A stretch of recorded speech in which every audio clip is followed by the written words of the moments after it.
Welcome to International Delhi Public School, Cherukupalli, a beacon of innovative and excellence-driven education.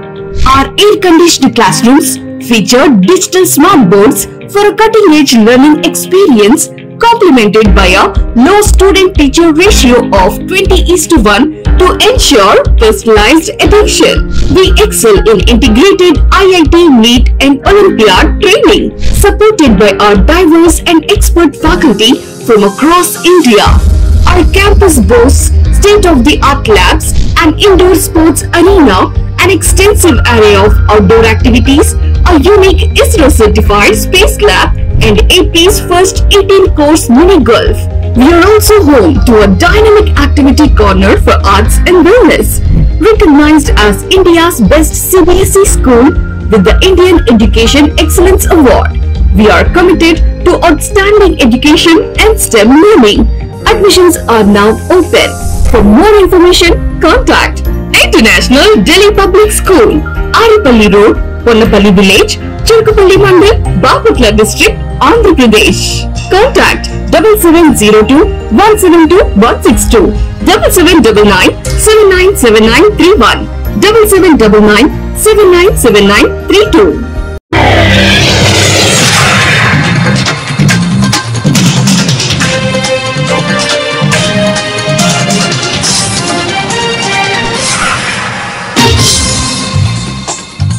నమస్కారం city news కి స్వాగతం. ఈనాటి వార్తా విశేషాలు. ప్రధానమంత్రి నరేంద్ర మోడీ అమరావతి రాజధానిలో పర్యటించారు. ఈ సందర్భంగా పలు ప్రాజెక్టులను నరేంద్ర మోదీ శంకుస్థాపన చేశారు. మొత్తం 18 ప్రాజెక్టులకు మోదీ శంకుస్థాపనలు చేయగా అమరావతిలో 49,000 కోట్ల పనులకు శ్రీకారం చుట్టారు. 8,000 కోట్ల విలువైన కేంద్ర ప్రాజెక్టులకు సైతం మోదీ శంకుస్థాపన చేశారు. రాజధాని సహా 58,000 కోట్ల ప్రాజెక్టులను మోదీ శంకుస్థాపన చేశారు. ఆంధ్రప్రదేశ్ అభివృద్ధికి కేంద్ర సంపూర్ణ సహకారం అందిస్తుందని ప్రధానమంత్రి నరేంద్ర మోడీ స్పష్టం చేశారు.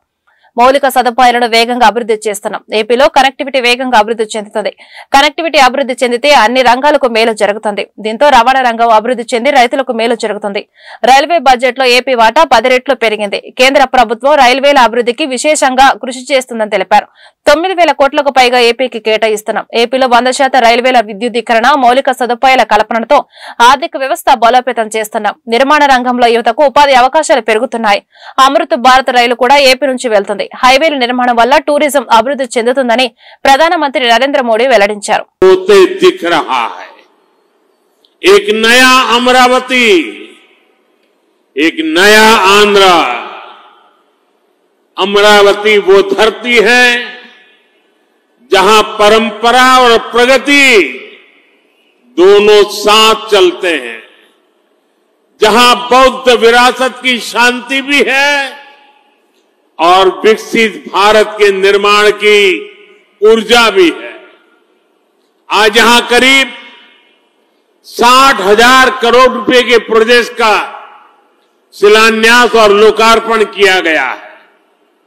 ये प्रोजेक्ट सिर्फ कंक्रीट का निर्माण नहीं है, ये आंध्र प्रदेश की आकांक्षाओं की, विकसित भारत की उम्मीदों की मजबूत नींव भी है। मैं भगवान वीरभद्र, भगवान अमरलिंगेश्वर और तिरुपति बालाजी के चरणों में प्रणाम करते हुए आंध्र प्रदेश की सम्मानित जनता को बहुत बहुत बधाई देता हूं।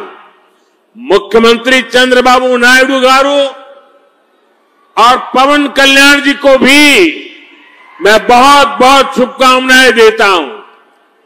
అమరావతి అనే పుణ్యభూమిపై ఈ రోజు నేను నిలబడి ఉన్నప్పుడు నాకు కనిపిస్తున్నది ఒక నగరం మాత్రమే కాదు, నాకు ఒక కల నిజమవుతుంది అన్న భావన కలుగుతుంది. ఒక కొత్త అమరావతి, ఒక కొత్త ఆంధ్రప్రదేశ్. అమరావతి అంటే సాంప్రదాయం మరియు పురోగతి కలిసి నడిచే భూమి. ఇక్కడ బౌద్ధ వారసత్వం యొక్క శాంతి ఉంది. అలాగే వికసిత భారతదేశాన్ని నిర్మించుకోగలిగిన శక్తి కూడా ఉంది. ఇవాళ సుమారు 60,000 కోట్ల రూపాయల విలువైన ప్రాజెక్టులకి శంకుస్థాపనలు మరియు ప్రారంభోత్సవ కార్యక్రమాలు చేస్తున్నాం. ఇవి కేవలం కాంక్రీట్ నిర్మాణాలు మాత్రమే కావు. ఇవి ఆంధ్రప్రదేశ్ ఆశలకు మరియు వికసిత భారతదేశ ఆశయాలకు ఒక బలమైన పునాది వేయబోతుంది. నేను వీరభద్ర స్వామికి అమరలింగేశ్వర స్వామికి మరియు తిరుపతి వెంకన్న స్వామికి వారి పాదాలకి నమస్కరిస్తూ ఆంధ్రప్రదేశ్ ప్రజలకు హృదయపూర్వక శుభాకాంక్షలు తెలియజేసుకుంటున్నాను. అలానే ముఖ్యమంత్రి చంద్రబాబు నాయుడు గారికి, పవన్ కళ్యాణ్ గారికి నా ప్రత్యేక శుభాకాంక్షలు తెలియజేస్తున్నాను. साथियों, हम सब जानते हैं इंद्रलोक की राजधानी का नाम अमरावती था और अब अमरावती आंध्र प्रदेश की राजधानी है. आज सिर्फ आंध्र का ही रेल बजट 9,000 करोड़ रुपए से ज्यादा का, यानी करीब 10 गुना से ज्यादा की बढ़ोतरी हुई है. మిత్రులారా, ప్రపంచంలో వేగంగా అభివృద్ధి చెందిన దేశాలు ఏవైతే ఉన్నాయో అవన్నీ కూడా తమ రైల్వే మీద చాలా ప్రాముఖ్యత సారించారు. గత దశాబ్దంలో భారతదేశంలో కూడా రైల్వే మీద ఎక్కువగా పరివర్తన జరిగింది. కేంద్ర ప్రభుత్వం ఆంధ్రప్రదేశ్ రైల్వే అభివృద్ధికి కూడా రికార్డు స్థాయిలో నిధులు మంజూరు చేయడం జరిగింది. 2009 నుంచి 14 వరకు ఆంధ్రప్రదేశ్ మరియు తెలంగాణ కలిసి ఉన్నప్పుడు రాష్ట్రం తాలూకా బడ్జెట్ కేవలం 900 కోట్లు కూడా ఉండేది కాదు. కానీ ఇప్పుడు కేవలం ఆంధ్రప్రదేశ్ కు మాత్రమే రైల్వే బడ్జెట్ 9,000 కోట్ల దాటి ఈ రోజు అందిస్తున్నాం. అంటే ముందు కంటే 10 రెట్లు ఎక్కువ బడ్జెట్ అభివృద్ధి జరుగుతుందని తెలియజేస్తున్నాను. साथियों, रेलवे के बढ़े हुए बजट से आंध्र प्रदेश में रेलवे का 100% इलेक्ट्रिफिकेशन हो चुका है. यहां 8 जोड़ी आधुनिक वंदे भारत ट्रेनें चल रही है. साथ ही आधुनिक सुविधाओं वाली अमृत भारत ट्रेन भी आंध्र प्रदेश से होकर गुजरती है. बीते 10 साल में आंध्र प्रदेश में 750 से अधिक रेल फ्लाईओवर और अंडरपास बनाए गए हैं. इसके अलावा आंध्र प्रदेश के 70 से ज्यादा रेलवे स्टेशनों को अमृत भारत स्टेशन योजना के तहत विकसित किया जा रहा है. మిత్రులారా, ఈ పెంచిన రైల్వే బడ్జెట్ వల్ల ఆంధ్రప్రదేశ్ లో 100% ఎలక్ట్రిఫికేషన్ మనం పూర్తి చేసుకున్నాం. ఇక్కడ 8 సరికొత్త వందే భారత్ ట్రైన్లు ప్రారంభమయ్యాయి. దానితో పాటు ఆధునిక వసతులతో కలిగి ఉన్న అమృత్ భారత్ రైళ్లు కూడా ఆంధ్రప్రదేశ్ నుంచి వెళ్తుంది. గత 10 ఏళ్లలో 750 కంటే ఫ్లైఓవర్ బ్రిడ్జ్లు గాని, అండర్ పాసేజీలు గాని రైల్వేస్ లో నిర్మించబడింది. అంతేకాకుండా 70కి పైగా రైల్వే స్టేషన్లు మన ఆంధ్రప్రదేశ్ రాష్ట్రంలో అమృత్ భారత్ స్టేషన్ పథకం కింద అభివృద్ధి కూడా చేస్తున్నామని తెలియజేస్తున్నాను. साथियों, इंफ्रास्ट्रक्चर के लिए जब इतने सारे काम होते हैं तो उसका बहुत मल्टीप्लायर इफेक्ट होता है. इंफ्रास्ट्रक्चर के निर्माण में जो रॉ मटेरियल लगता है उसे मैन्युफैक्चरिंग इंडस्ट्री को बल मिलता है. सीमेंट का काम हो, स्टील का काम हो, ट्रांसपोर्टेशन का काम हो, ऐसे हर सेक्टर को इससे फायदा होता है. इंफ्रास्ट्रक्चर विकास का सीधा लाभ हमारे नौजवानों को होता है. उन्हें ज्यादा रोजगार मिलते हैं. आंध्र प्रदेश के भी हजारों युवाओं को इन इंफ्रा प्रोजेक्ट से रोजगार के नए मौके मिल रहे हैं. మిత్రులారా, ఇంత భారీ స్థాయిలో మౌలిక వసతులు అభివృద్ధి జరగడం వల్ల ఆర్థిక వ్యవస్థలో మల్టీప్లయర్ ఎఫెక్ట్ ఏర్పడుతుంది.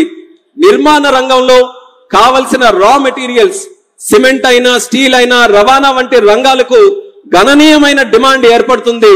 దీనివల్ల తయారీ పరిశ్రమలకు బలం ఏర్పడుతుంది. ఈ పరిశ్రమల ద్వారా మన యువతకు నేరుగా ఉద్యోగ అవకాశాలు పెరుగుతాయి. ఆంధ్రప్రదేశ్ లో వేలాది మంది యువకులకు ఈ ప్రాజెక్టుల వల్ల సరికొత్త ఉపాధి అవకాశాలు కూడా లభిస్తాయని తెలియజేస్తున్నాను. साथियों, मैंने लाल किले से कहा था कि विकसित भारत का निर्माण गरीब బాపట్ల జిల్లా చీరాల 1వ పోలీస్ స్టేషన్ లో అదనపు superintendent of police TP Vithaleshwar విలేకరుల సమావేశం ఏర్పాటు చేశారు. ఈ సందర్భంగా ఆయన మాట్లాడుతూ చీరాల పట్టణం ప్రసాద్ థియేటర్ పువ్వాడ వారి వీధిలో మువ్వాల శివప్రసాదరావు ఇంటిలో నేను దొంగలు పడి 125 సవర్ల బంగారం 1,50,000 డబ్బులు దోచుకుని పోవడం జరిగింది. ఇందులో నిందితులను గుర్తించి అరెస్టు చేసి వారి నుండి చోరీకి గురైన నగదును డబ్బులను స్వాధీనం చేసుకోవడం జరిగింది. నిందితులను గుర్తించి అతి తక్కువ సమయంలో అరెస్టు చేసి వారి నుండి చోరీకి గురైన నగదు రికవరీ చేయడానికి ప్రత్యేక టీంను ఏర్పాటు చేసిన డీఎస్సీ మహమ్మద్ మొయినుద్దీన్ సిబ్బందిని అభినందిస్తూ జిల్లా ఎస్పీ తుషూర్ డూడి రివార్డులను ప్రకటించారని తెలిపారు.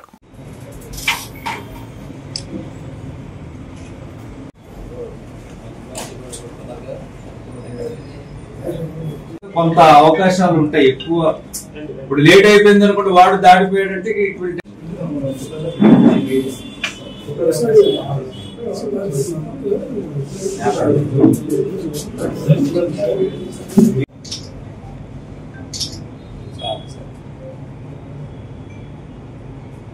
నాకు తెలుసు ఈ పువ్వాడ వారి వీధిలో మొబల శివప్రసాద్ ఇంట్లో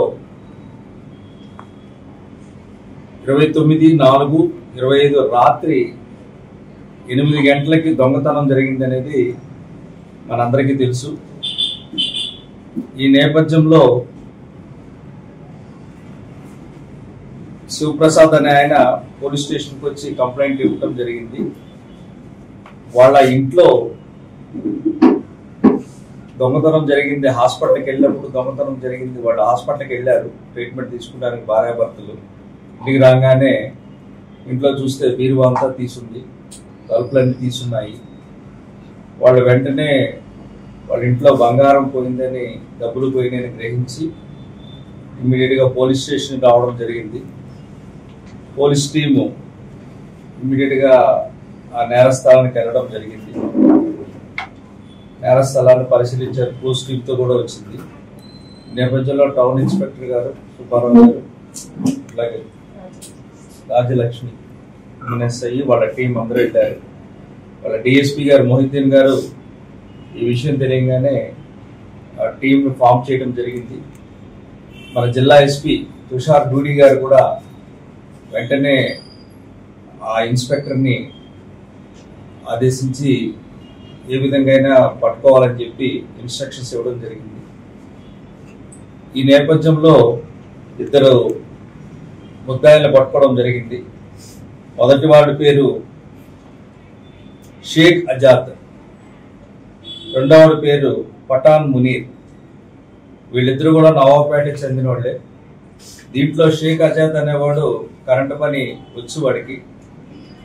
వాస్తవానికి వీళ్ళిద్దరూ ఈ బ్యాంక్ లోన్లు, ఫైనాన్స్ లోన్లు చాలా అప్పులు తీసుకుని 8 లక్షల రూపాయల దాకా అప్పులు పాలైపోయారు. వీళ్ళు ఈఎంఐలు కట్టలేక వీళ్ళు ఒక ప్లాన్ చేశారు. ప్లాన్ చేసిన తర్వాత ఈ అజాద్ అనేవాడు ఆల్రెడీ ముందుగానే డిసైడ్ చేశారు, ఈ శివ ఇంట్లో డబ్బులు ఉన్నాయి, వీళ్ళ ఇంట్లో లేనప్పుడు మనం దొంగతనం చేయాలనుకుని, ఇది మొదటి దొంగతనం కాబట్టి వాళ్ళకి ఆ ప్లాన్ వచ్చింది. ఇద్దరూ కలిసి ఈ అజాద్ ఇంటికి వెళ్ళారు, శివ ఇంటికి వెళ్ళారు అజాద్. అప్పుడే ఆ కరెంటు పోవడము, ఈ కరెంటు పని తెలుసుండడం వల్ల ఈ శివ అంటే ఇంటి యజమానయ్య కరెంటు పోయింది చూడమని చెప్పడము. ఆ సమయంలో ప్లాన్ ప్రకారం బాపట్ల జిల్లా చీరాలలో బెరాకా ప్రార్థన మందిరం ఆధ్వర్యంలో విరామ కాల బైబిల్ శిక్షణ తరగతి నిర్వహిస్తున్న సందర్భంగా చిన్నారులు, పెద్దలు విశేష ప్రదర్శనలు నిర్వహించారు.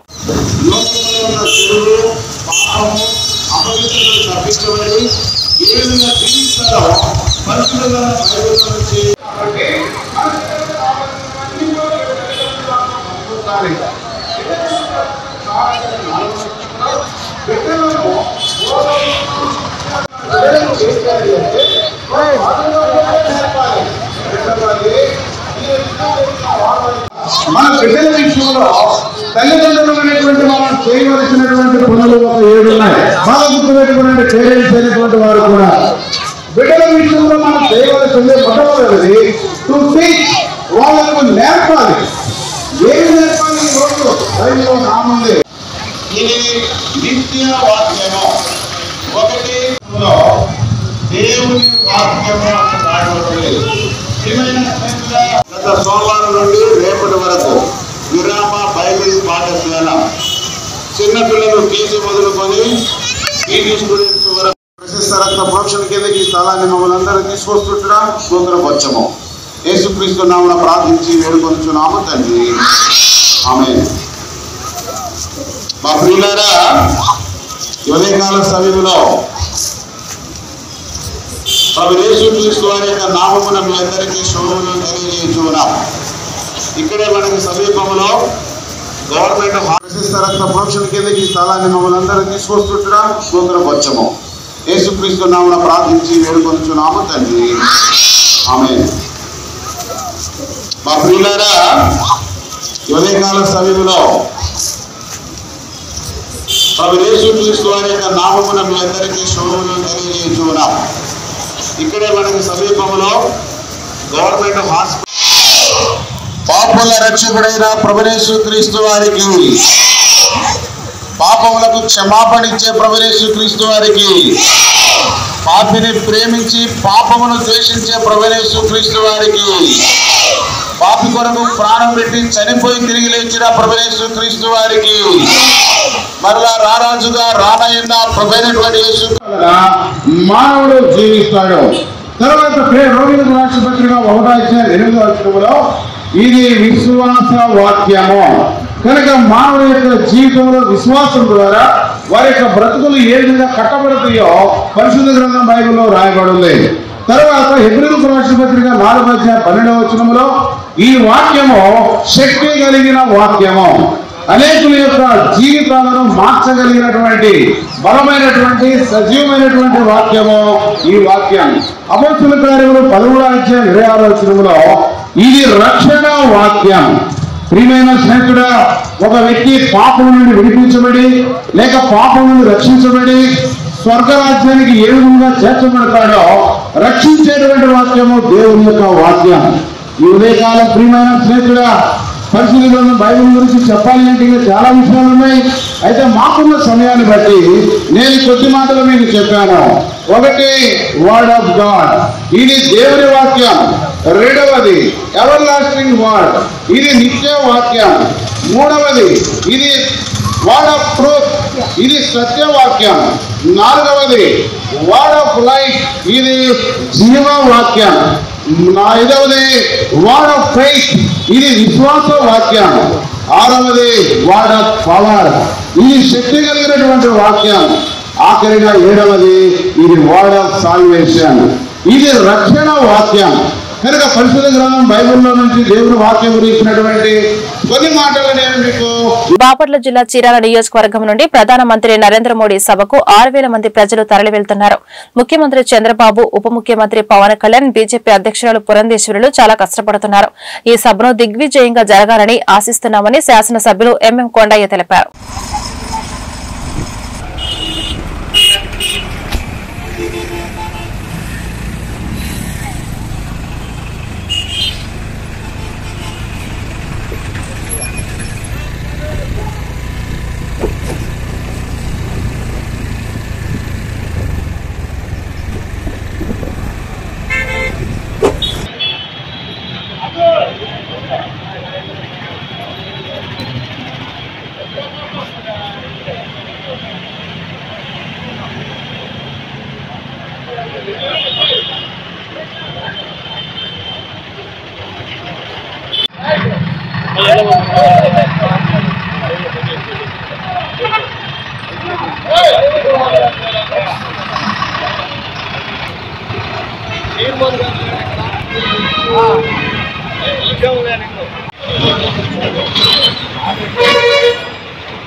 తల్లులు పెద్ద ఎత్తున దాదాపు 6,000 పైచిలకు ఈ నియోజకవర్గం నుంచి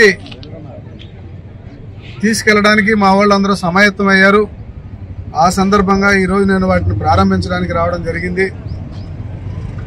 మనందరికీ తెలుసు, మన నాయకుడు చంద్రబాబు నాయుడు గారు, పవన్ కళ్యాణ్ గారు, పురంధేశ్వరి గారు వీళ్ళందరూ కూడా చాలా కష్టపడి మోడీ గారిని ఇక్కడ తీసుకురావడం, దీనివల్ల ఆంధ్రప్రదేశ్ యొక్క అభివృద్ధి ఈరోజు అనేక పథకాలని ప్రారంభించడానికి మోడీ గారి చేతుల మీద ప్రారంభించడానికి ఇక్కడికి రావడం జరిగింది. మోడీ గారు వస్తున్నారు.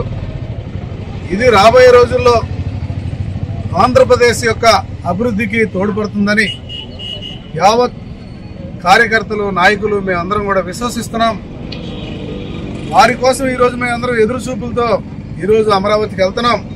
ఖచ్చితంగా ఈ రాష్ట్రం భారతదేశంలోనే ముందంజలో ఉంటుందని నారా చంద్రబాబు నాయుడు గారు తీసుకున్నటువంటి నిర్ణయం భారతదేశానికి ఒక సవాలుగా మిగిలి ఆంధ్రప్రదేశ్ను ముందంజలో ఉంచడానికి ఉపయోగపడుతుందని ఈ సందర్భంగా అనేక మంది అధికారులు, అనధికారులు, పోలీస్ డిపార్ట్మెంటు, పాత్రికేయ మిత్రులు అందరూ కూడా ఇక్కడికి రావడం జరిగింది.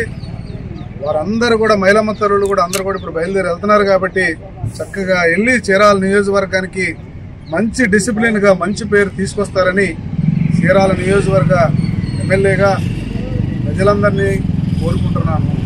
ప్రముఖ పుణ్యక్షేత్రం అయిన అనంతసాగరం నెల్లూరు జిల్లాలో వెలిసిన జాన్ నషిని మాష్కూర్ బాబా శ్రీ శ్రీ హజరత్ సయ్యద్ షా ఆరిఫ్ అలీషా ఖాదరీ రహమతుల్లా అలైహి వారి 3వ గంధ మహోత్సవం వేడుకలు అత్యంత భక్తి శ్రద్ధలతో వైభవంగా జరిగింది. 10వ తరగతి ఉత్తీర్ణులైన వారు 500కు పైగా మార్కులు సాధించిన విద్యార్థులకు అస్తానా ఏ మష్కూరియా చారిటబుల్ ఎడ్యుకేషన్ ట్రస్ట్ ఆధ్వర్యంలో నగదు బహుమతి సన్మానం మష్కూర్ బాబా దర్గా పీఠాధిపతులు శ్రీ హజరత్ సయ్యద్ షా సానీ సాహిబ్ కిబ్లా హజరత్ సయ్యద్ షా మజీద్ ఆలిష్ ఖదరీ ఎంఈఓ ప్రభాకర్ రెడ్డి అబ్దుల్ హమీద్ ప్రత్యేకంగా ఇవ్వడం జరిగింది. అందరి కొరకు ప్రత్యేకంగా అన్నదాన కార్యక్రమం ఏర్పాటు చేయడం జరిగింది.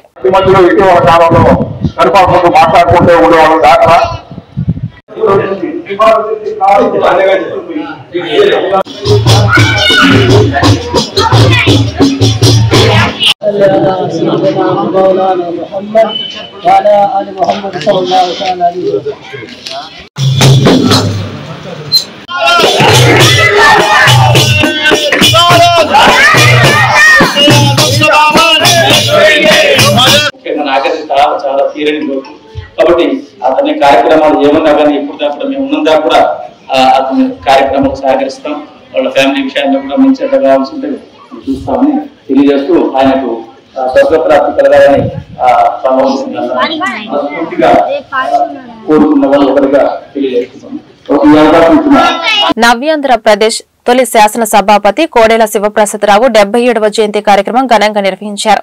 ఈ కార్యక్రమంలో ప్రభుత్వ చీఫ్ విప్ వినుకొండ శాసనసభ్యులు జీవి ఆంజనేయులు, విద్యుత్ శాఖ మంత్రి గొట్టిపాటి రవికుమార్, ఎంపీ లావు శ్రీకృష్ణ దేవరాయలు, నరసరావుపేట శాసనసభ్యులు డాక్టర్ చదలవాడ అరవింద్ బాబు, చిలకలూరిపేట శాసనసభ్యులు ప్రత్తిపాటి పుల్లారావు, రాష్ట్ర గ్రంథాలయాల పరిషత్ చైర్మన్ గోనుగుంట్ల కోటేశ్వరరావు, జిల్లా అధ్యక్షులు కొమ్మాలపాటి శ్రీధర్, రాష్ట్ర ప్రధాన కార్యదర్శి కోడెల శివరం, నరసరావుపేట మండలం లింగంగుట్ల ప్రభుత్వ వైద్యశాల నందు ఏర్పాటు చేసిన కోడెల శివప్రసాదరావు విగ్రహ ఆవిష్కరణలో పాల్గొని కోడెల విగ్రహాన్ని ఆవిష్కరించారు.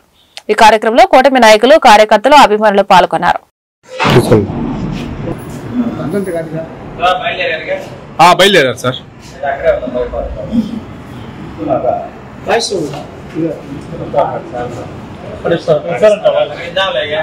ఓకే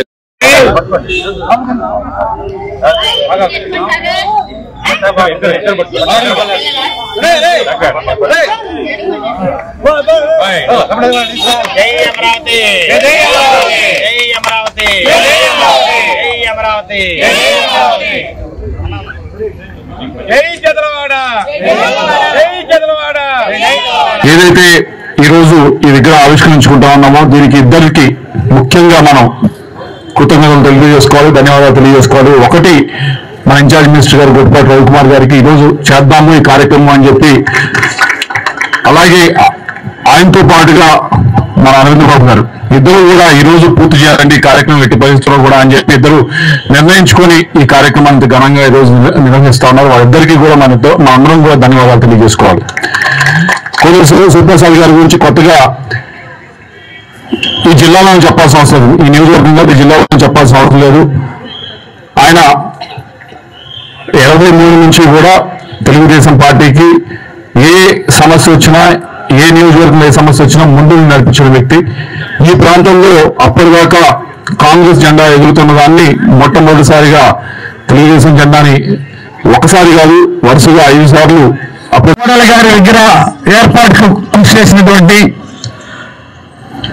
కోడెల గారి యూత్కి, అలాగే అరవింద్ బాబు గారికి ప్రత్యేక హృదయపూర్వక అభినందనలు తెలియజేస్తున్నాను. ఈ హాస్పిటల్ నిర్మాణానికి ప్రధానంగా కృషి చేసినటువంటి వ్యక్తి, ఇంత పెద్ద హాస్పిటల్కి నిధులు తీసుకొచ్చి బ్రహ్మాండంగా కట్టినటువంటి వ్యక్తి కోడెల గారు. ఈ హాస్పిటల్ ఏంటి, ఇక చెప్పుకుంటూ పోతే కోటప్పకొండ దగ్గర నుండి ఈ ఊళ్ళో నడిచే వాటర్ దగ్గర నుండి స్టేడియం ఈ జిల్లాలో సమైక్య గుంటూరు జిల్లాలో జరిగినటువంటి అభివృద్ధి, రాష్ట్రంలో అనేక అభివృద్ధి కార్యక్రమాలు మరి కోడలి గారి పేరు వినపడుతుంది. కోడలి గారు మరి 5 సార్లు మంత్రిగా చేస్తే ఏ శాఖ చేసినా, హోంశాఖ చేసినా, మరి భారీ నీటిపారుదల చేసినా ఏ మంత్రంగా చర్యలు తీసుకోమన్నారు? వైసీపీ నాయకులు కార్యకర్తలు ఒకటే గుర్తుపెట్టుకోవాలి. మాజీ ఎమ్మెల్యే గోపిరెడ్డి శ్రీనివాస్ రెడ్డి దుర్మార్గం వల్ల మీరు పడద్దు, అనవసరంగా కేసులు బలైపోతారు. వైసీపీ ప్రభుత్వం ఉన్నప్పుడే కిరాయి గుండాలు ఎన్నో వందల కుటుంబాలు వైసీపీ మాజీ ఎమ్మెల్యే గోపిరెడ్డి శ్రీనివాస్ రెడ్డి వాళ్ళు బలైపోయారు. మీ అందరూ కూడా సంవత్సరం అవకాశం ఇచ్చాము, ఇంకా మీ తీరు మారపోతే మాత్రం చట్టపరమైన చర్యలు తీసుకున్నామని చెప్పి నచ్చాపడి ఎమ్మెల్యేగా మీ అరవింద్ బాబు ఛాలెంజ్ చేస్తున్నారు, హెచ్చరిస్తున్నారని చెప్పి సభలో తెలియజేస్తూ. పల్నాడు జిల్లా గురజాల నియోజకవర్గం దాచేపల్లిలోని శ్రీ వీర్లంకమ్మ తల్లి దేవాలయం నందు 25వ కొలుపుల తిరునాళ్ల సందర్భంగా నిర్వహించిన పూజా కార్యక్రమాల్లో గురజాల శాసనసభ్యులు ఎరపతినేని శ్రీనివాసరావు పాల్గొనడం జరిగింది. అనంతరం తిరునాళ్ల సందర్భంగా నిర్వహించిన రాష్ట్ర స్థాయి 6వ సైజు ఎడ్ల ప్రదర్శన మరియు బండ లాగుడు పోటీలను ఎమ్మెల్యే ఎరపతినేని శ్రీనివాసరావు ప్రారంభించడం జరిగింది. అనంతరం శ్రీ లక్ష్మీ తిరుపతమ్మ గోపయ్య స్వామివార్ల కళ్యాణోత్సవంలో పాల్గొన్నారు.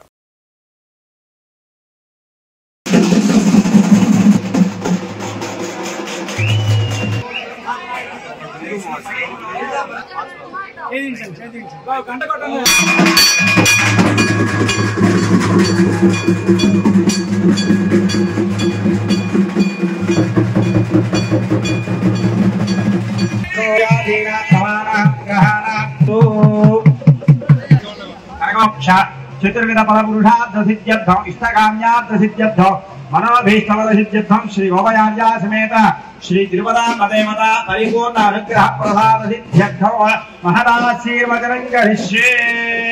ओम हिरण्यरात्रं मध मदव्यासानेति एकधैव यजमानायुस्ते देवस्तु समति आयुरारोग्य महदैश्वर्याभिवृद्धिरस्तु समस्त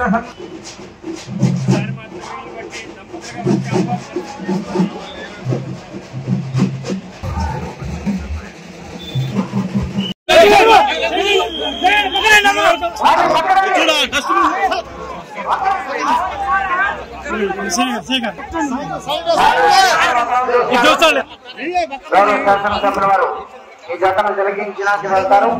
అందరూ కూడా దూరంగా ఉండాలి, దూరంగా ఉండాలి. నేనా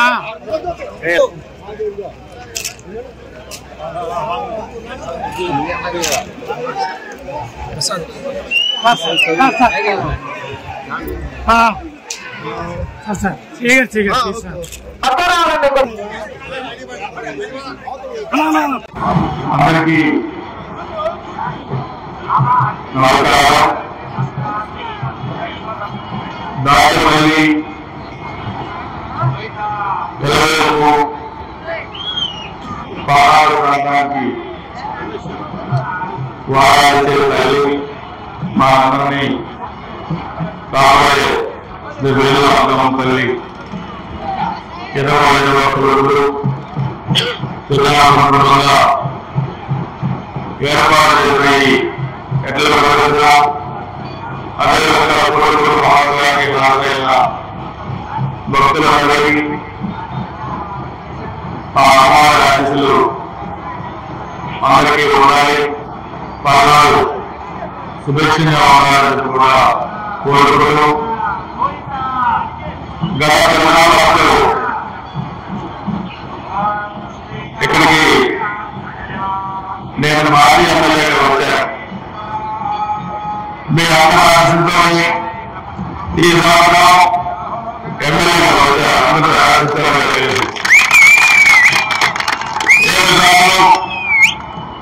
పరశురామ నియోజకవర్గంలో పోటీ చేసే అవకాశం పలాని ప్రజాక్షం గుజరాత్ ప్రజాక్షం వచ్చారు. ముఖ్యంగా రాష్ట్ర మండలంలో అమ్మవారి ఆశీస్సులతో మన జరిగిన ఎన్నికల్లో జలవనరుల శాఖ ఈఈ శ్రీహరి పదవి విరమణ సన్మాన కార్యక్రమాన్ని మాచర్ల పట్టణంలో ఘనంగా నిర్వహించారు.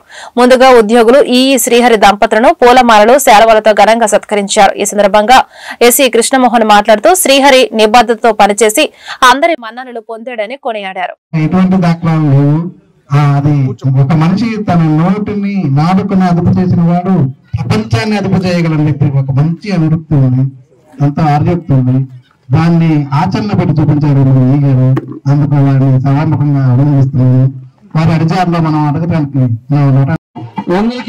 సిబ్బందికి ఈ కార్యక్రమాన్ని ఇంత ఆహ్లాదకరమైన వాతావరణంలో ఇంత ఘనంగా నిర్వహించడం జిఎం స్టాఫ్ అందరికీ ధన్యవాదాలు. చేసినందుకు నేను ఆర్గనైజర్ కూడా కంగ్రాచులేట్ చెప్తూ ఇక్కడికి సార్ ని మన లాస్ట్ రిటైర్ అయ్యే రోజు కలిసి ఆయనతో ఆనందం పంచుకోవాలని వచ్చిన అందరికి పేరు పేరున అభినందనలు తెలియజేస్తూ ఈ కల్చర్ మాట్లాడలేదు మాట్లాడగలుగుతారు. బేసిక్ గా నేను మాది తిరుపతి దగ్గర ఒక చిన్న పల్లెటూరు. మా ఫాదరు బిఏబి హెడ్ మాస్టర్, అమ్మ గృహిణి, మేము నలుగురు, నేను పెద్దవాడిని. నేను మైసూర్ యూనివర్సిటీలో 1986లో డిగ్రీ తీసుకున్నాను. తర్వాత 93లో గవర్నమెంట్ డిపార్ట్మెంట్ లో ఇక్కడ చేరాను. డిపార్ట్మెంట్ ఫస్ట్ పోస్టింగ్ ఎస్ఆర్బిసి నంద్యాలలో వచ్చింది. తర్వాత రకరకాల ప్రదేశం మా తిరుపతిలో కొంతకాలం పనిచేశాను. మళ్ళా కర్నూలు, నంద్యాల, శ్రీకాకుళము, అక్కడ ఫైనల్ గా ఈ ప్రమోషన్ ఇక్కడ వినుకొండకు వచ్చాను. ఇక్కడికి వచ్చి వినుకొండ నుంచి మళ్ళీ ఇట్లా మన మాచార్లకు వచ్చాను. ఇక్కడికి ప్రాజెక్ట్ చూసి చాలా నాకు ఆనందం వేసింది. ఈ వాటరు, ఈ పొలాలు, ఇది బేసిక్ గా రాయలసీమలో మాకంతా చెరువులు ఉంటాయి. చెరువుల వల్ల ఏం వర్షాలు పడితే పంటలు, లేకపోతే పంటలు ఉండవు. వరి అనేది చాలా కష్టం. ఇప్పుడు నేను చిన్నప్పుడైతే ఇప్పుడైతే పవర్ వచ్చింది, మోటార్లు వచ్చాయి, బోర్లు వచ్చాయి, వాటర్ వచ్చి ఇరిగేషన్ జరుగుతుంది. అక్కడ నేను చిన్నప్పుడైతే ఏం లేదు. చెరువుల నుంచే మాకు పంటలు పండుతాయి. చెరువులు పడిపోతే పంట లేదు. వరి అనేది చాలా అపురూపం. అక్కడ రాగులు, సనులు, జొజ్జలతో ఆహారం ఎక్కువ ఉండేది. క్రమంగా ఇప్పుడు ఎలక్ట్రిఫికేషన్ ఇచ్చిన వాళ్ళకి ఇప్పుడు అక్కడ ఇదిగా జరుగుతూ ఉన్నది. తర్వాత ఈ ప్రదేశం చూసినాక చాలా నాకు ఒక విధంగా చెప్పుకోవద్దని ఒక విధంగా ఈర్ష్య ఉండేది. ఎందుకంటే మనకు అంత వాటర్ లేదు. అక్కడ ఇక్కడ అబండెంట్ వాటర్ ఉంది. ఇక్కడ ఈ ప్రజలు ఇక్కడ వెళ్ళాం, దే ఆర్ గుడ్, బాగుండాలి ప్రజలు అనేసి ఒక ఇది ఉండేది. పల్నాడు జిల్లా కారపూడి పట్టణంలో భారత కమ్యూనిస్టు పార్టీ ఆధ్వర్యంలో మేడే వేడుకలు ఘనంగా నిర్వహించారు. ఆదినారాయణ స్తూపం వద్ద మాచర్ల ఏరియా కార్యదర్శి మేకపోతు శ్రీనివాసరెడ్డి అరుణ పథకాన్ని ఆవిష్కరించారు. ఆదినారాయణ కాలనీ నందు పట్టణ సిపిఐ కార్యదర్శి సూర్య హనుమంతరావు, బస్టాండ్ నందు మండల సిపిఐ కార్యదర్శి షేక్ సైదా అరుణ్ పతాకాన్ని ఆవిష్కరించారు. ఈ సందర్భంగా వారు మాట్లాడుతూ ఎన్నో పోరాటాలు చేసి సాధించుకున్న కార్మిక చట్టాలను కాలరాస్తున్న కేంద్ర రాష్ట్ర ప్రభుత్వాల విధానాలను ఎండగట్టారు. కూటమి ప్రభుత్వం ఇచ్చిన ఎన్నికల హామీ నివేశన స్థలాలు ఇవ్వాలని కోరారు. సోదరి సోదరులారా, ఈ మేడే పర్వదినం సర్వ జగతికి గర్వదినం. అవని అంతటా అరుణమే నింపి అమర వీరులకు అంజల ఘటించి నవ సమాజ నిర్మాణానికి నాంది పలికే రోజే ఈ రోజు మేడే. ఒకప్పుడు శ్రామికులను, కార్మికులను, కర్షకులను శ్రమను రోజుకు 14 గంటల నుంచి 16 గంటల వరకు శ్రమను దోసుకునే రోజుల్లో మేము రోజుకి 16 గంటలు పనిచేయలేము, రోజుకి 8 గంటలు మాత్రమే పనిచేస్తామని 1886 సంవత్సరం అమెరికాలోని చికాగో పట్టణంలో ప్రపంచ కార్మికులారా ఏకం కండి, పోరాడితే పోయేదేమీ లేదు, బానిస సంఖ్యలు తప్ప అని పిలుపునిస్తే రోడ్ల మీదకి కొన్ని వేల మంది, లక్షల మంది రోడ్లపైకి జనం, కార్మికులు వస్తే లాటిన్ అమెరికా లాంటి దేశాలు ఆ కార్మికులపై తుపాకీ గుళ్ళ 7 కోట్ల మందికి మాత్రమే పని భద్రత కల్పించడం జరిగినది. వారి జీవన ప్రమాణాలు మెరుగవటం జరుగుతూ ఉంది. తక్కిన 40 కోట్ల మంది శ్రామికులకి కనీస పనికి కనీస వేతనం 26,000కు తగ్గకుండా ఇవ్వాలని చెప్తా ఉంటే సుప్రీంకోర్టు చెప్పినా కానీ ఈ ప్రభుత్వాలు అమలు చేసే పరిస్థితులు లేవు. అలాగే పల్లెటూర్లలో యూపీఏ గవర్నమెంట్ 1లో మన కమ్యూనిస్టు పార్టీలు 64 మంది ఎంపీలుండి జాతీయ గ్రామీణ ఉపాధి హామీ పథకం అమల్లోకి తీసుకురావడం జరిగింది 2004లో కొత్తగా. దానికి ఈరోజు జాతీయ ఉపాధి గ్రామీణ హామీ పథకం కింద ఒక్కొక్కరికి 300 రూపాయలు, 307 రూపాయలు కూలిస్తా ఉన్నారు. కానీ వీళ్ళు మచ్చలు వేసేవాళ్ళు కేవలం 100, 200, 150 రూపాయలు మాత్రమే వేసి తక్కిని బడాబాబులు జేబుల్లో వేసుకోవడం జరిగింది. అన్నిటికన్నా దారుణమైన విషయం. ఈ వార్తలు ఇంతటితో సమాప్తం. నమస్కారం.